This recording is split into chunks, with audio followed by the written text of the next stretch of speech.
Home prices in your city may be falling, but that doesn't mean your life is getting cheaper. Because while sellers slash asking prices, insurance premiums, property taxes, and borrowing costs are quietly exploding. That's the paradox few people are prepared for. The sticker price drops, but the cost of owning keeps rising. Buyers hesitate, sellers lose leverage, listings sit longer, and what once looked like equity slowly turns into a liability. So here's the question no one wants to answer. Which U.S. cities are becoming more dangerous to own a home in 2026, precisely because prices are falling? By 2026, the U.S. housing market is no longer driven by optimism. It is driven by friction. For nearly a decade, low interest rates, easy credit, and the belief that prices only go up pushed buyers, investors, and builders into the same direction. Demand surged. Construction followed. Migration accelerated. And for a while, the math worked. That math is now breaking. The first crack came from interest rates. As borrowing costs reversed sharply, monthly payments jumped, even when home prices started to soften. A house that looked affordable on paper suddenly became unreachable once financing was applied. This single shift froze buyers in place. At the same time, migration patterns quietly reversed.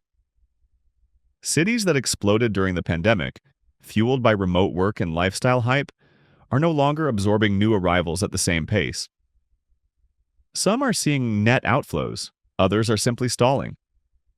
But supply, already approved and under construction, kept coming online anyway. That mismatch created a familiar but dangerous condition: overbuilding. Even from Texas to the Carolinas to parts of the Mountain West, tens of thousands of homes were added based on demand assumptions that no longer exist. Builders are now competing with resale homes, investors are competing with desperate sellers, and buyers, aware of their leverage, are waiting. Then came the second pressure wave: ownership costs. Insurance premiums have surged, especially in climate-exposed states. Property taxes reset higher after boom-era assessments. HOA fees climbed as maintenance, labor, and financing costs rose. In many cities, utilities, from water to electricity, now reflect long-term infrastructure strain rather than short-term usage. The result is a market where prices can fall, but total cost does not. This cycle is different from past corrections. It is not just about valuation, it is about viability. Homes are harder to sell, harder to finance, and harder to hold. And that pressure is unevenly distributed, concentrated in cities that expanded fastest, believed the hype longest, and built the most. In this video, we'll walk through 7 U.S. cities where that pressure is no longer theoretical, where sellers are losing control, where buyers are rewriting the rules, and where the real cost of the last housing boom is finally becoming visible. If you want to understand where the risks are and why they matter, make sure to like the video, subscribe to the channel, and turn on notifications. Because these are not abstract trends. They are real stories unfolding right now. 1. Tampa, Florida. For years, Tampa was marketed as the smart Florida alternative. Not as flashy as Miami, not as saturated as Naples, just affordable enough, close enough to the coast, and growing fast enough to feel safe. That narrative is now under stress. During the migration boom, Tampa absorbed waves of remote workers, retirees, and investors chasing tax advantages and sunshine. Prices surged quickly. By the peak, bidding wars were common, and buyers waived inspections to lock in homes before someone else did. Today, the leverage has shifted. Price cuts are spreading across listings, especially in suburban pockets that expanded fastest. Homes that once sold in days now sit for weeks, sometimes months. But the real pressure isn't just coming from falling prices. It's coming from ownership costs that refuse to come down. Insurance is the center of gravity. Premiums in many Tampa area zip codes have doubled or tripled in just a few years. Yes, some homeowners are being forced onto last resort insurers with high deductibles and limited coverage. Others are paying thousands more annually just to stay compliant with their mortgage terms. At the same time, Property taxes reset upward after boom-era valuations. HOA fees are climbing as associations struggle with higher maintenance costs, rising insurance for shared structures and deferred repairs. Even utilities, especially water, are reflecting long-term infrastructure strain rather than simple usage. The result is a trap. Sellers can't get the prices they want, buyers can't make the monthly numbers work, and homeowners who bought near the top are discovering that selling doesn't free them, it locks in losses. Some are trying to rent instead. But increased inventory and slowing demand are pushing rents down just as carrying costs rise. Cash flow is tightening. Patience is thinning. Tampa isn't collapsing overnight, but the illusion of effortless Florida living is fading. And the question now is simple. If prices fall further, who will be able and willing to take over these homes at today's true cost of ownership? 2. Austin, Texas. Austin was once framed as the future of American growth, a tech hub without coastal prices. A city where talent, capital, and culture converged, and where housing demand seemed limitless. That belief drove one of the fastest expansions in the country. Builders raced to deliver thousands of new units. Investors piled in, confident that population growth would absorb everything. Condos rose downtown. Subdivisions stretched outward. And for a moment, supply barely mattered. Buyers were lining up anyway. That moment has passed. As interest rates reset higher, Austin's affordability advantage evaporated almost overnight. Monthly payments jumped far faster than incomes. Buyers stepped back. Inventory climbed, and the market quietly flipped. Price reductions are now common across both single-family homes and condos. New developments are offering concessions, closing cost credits, rate buydowns, even furnished units to keep deals alive. What used to sell in days now sits, waiting for the next cut. The core issue is structural. Austin built for continued acceleration, not for pause. When demand slowed, the volume of new supply had nowhere to go. Investors who counted on appreciation are discovering that rents no longer cover financing. And owners who stretched to buy near the peak are facing a shrinking exit window. Downtown condos are feeling this first. Vacancy pockets are widening. Sellers are competing not just on price, but on incentives. And buyers, aware of their leverage, are refusing to rush. The pressure extends outward as well. Suburban markets that once absorbed overflow demand are now saturated with listings. Commutes feel longer. Price expectations are resetting. Austin isn't failing, but it is unwinding. And the question isn't whether prices can fall further.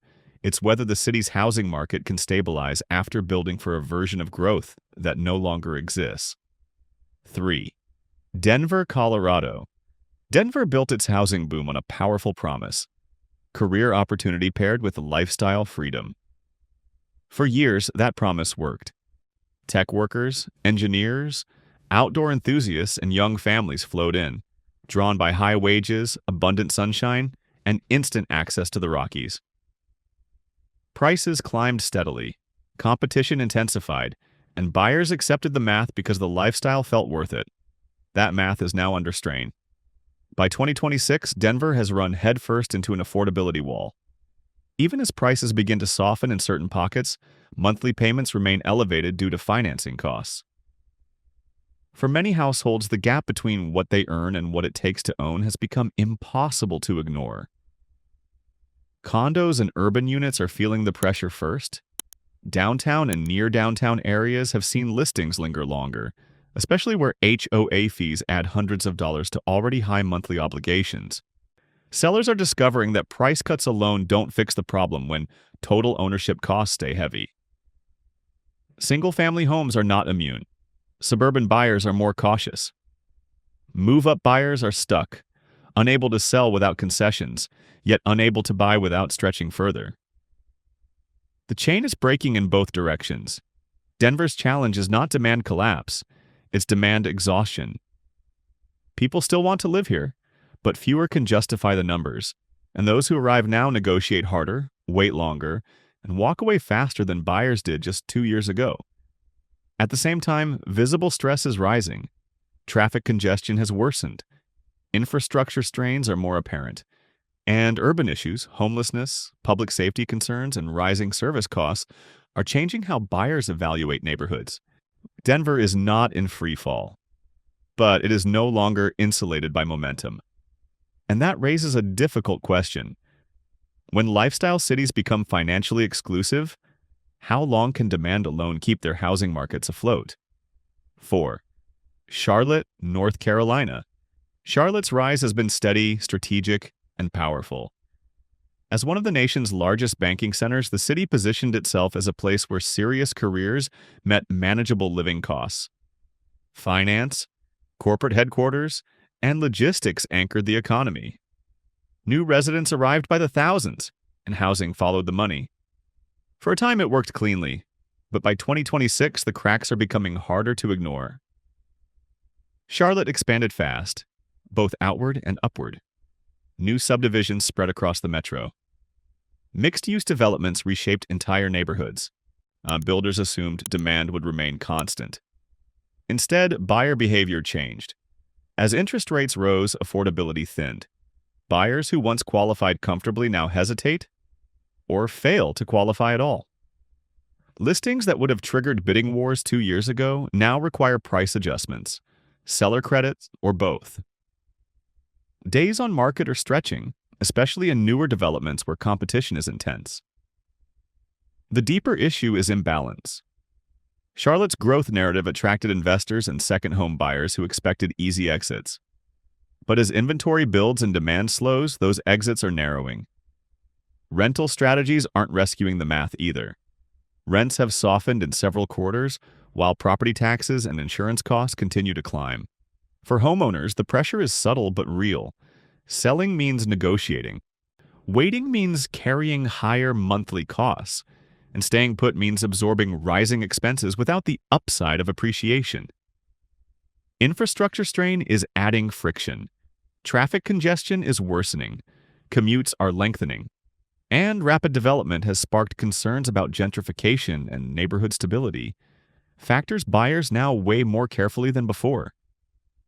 Charlotte isn't losing people, but it is losing pricing power.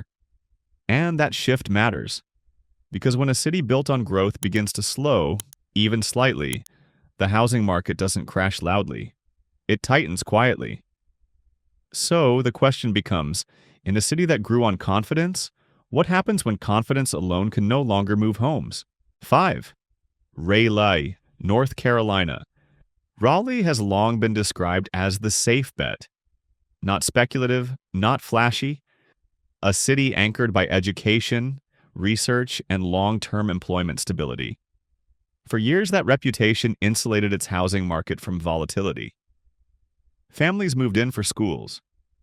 Professionals followed jobs tied to universities, healthcare, and technology. Demand felt structural, not emotional. But by 2026, even Raleigh is feeling pressure. The research triangle continues to generate employment, yet housing supply has expanded faster than household formation. New subdivisions, townhomes, and apartment complexes approved during the boom years are now coming online into a slower market.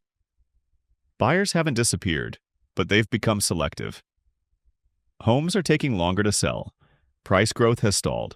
And sellers who assumed steady appreciation are adjusting expectations for the first time in years. The challenge isn't collapse, it's compression. Monthly costs have risen sharply. Property taxes have adjusted upward.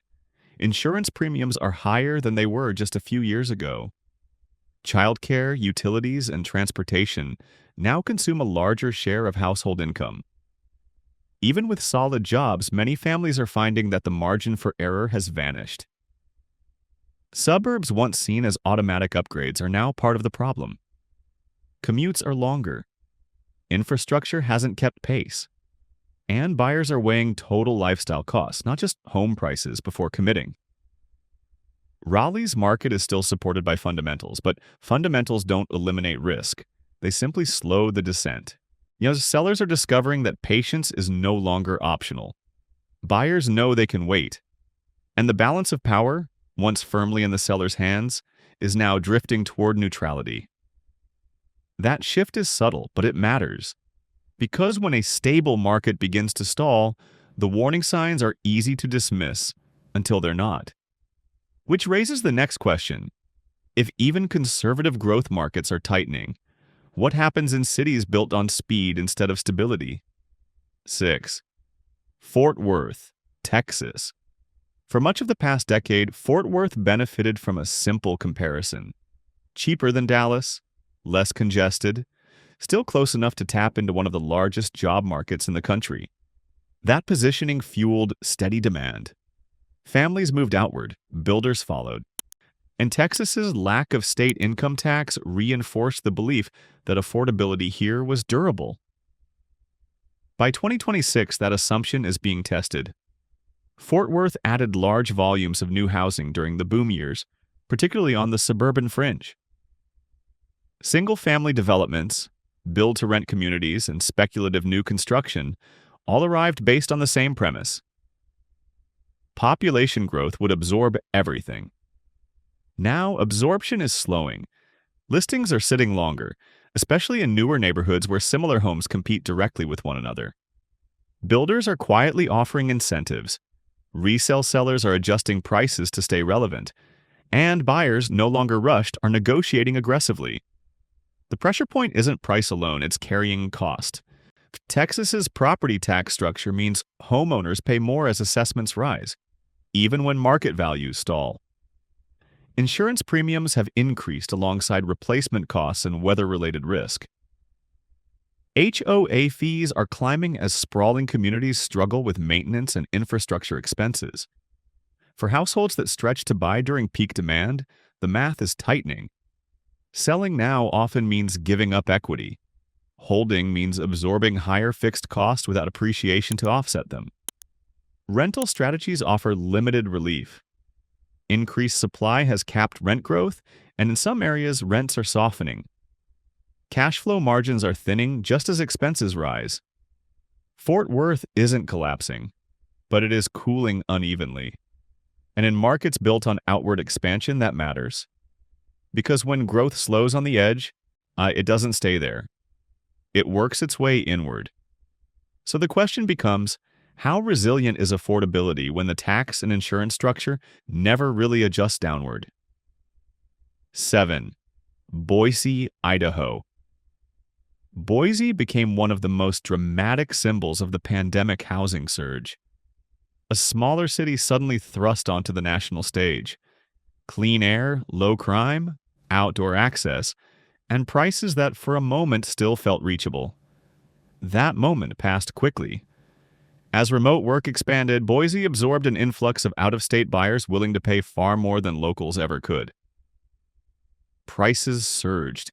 New subdivisions appeared almost overnight. Investors followed, convinced the migration wave would last. By 2026, that wave has receded. Buyer traffic has slowed, listings linger, and homes purchased near the peak are now competing against both resale inventory and newly built properties that must move. Price reductions are spreading, particularly in newer developments where similar homes line the same streets. The core issue is reversal. Boise's growth was never fueled by massive job expansion. It was fueled by movement. When that movement slowed, demand weakened, but supply kept arriving.